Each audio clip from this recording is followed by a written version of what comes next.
Menjelang 2030, dianggarkan 90% dari kawasan hutan hujan di dunia akan hilang dari muka bumi, dan ketika anda menonton dokumentari ini, 3 hektar tanah hutan sedang ditebang atas nama pembangunan.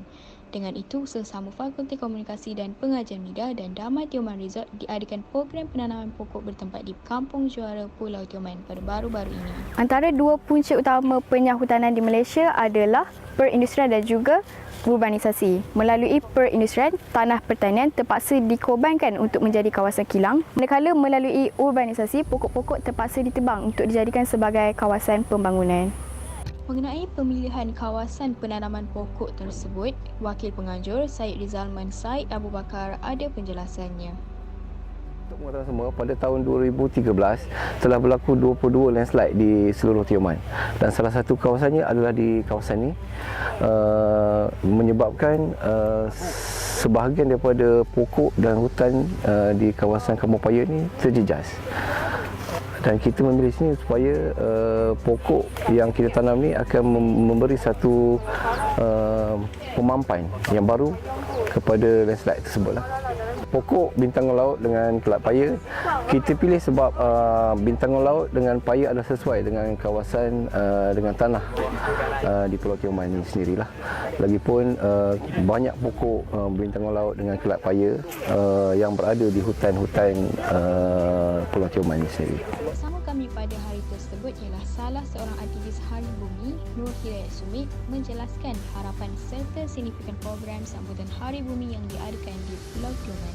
Pertama, projek penanaman pokok dekat sini supaya kita dapat memupuk semangat konservasi, maknanya pemeliharaan tumbuh-tumbuhan, dan kita dapat membantulah daripada masalah yang berlaku dekat Pulau Tioman khususnya, dan kita dapat memupuk semangat kerjasama daripada mana-mana pihak. PM ni kita ada buat satu penanaman pokok bakau di kampung Nipah. Ianya bertujuan untuk kita nak mempertahankan pantai kita.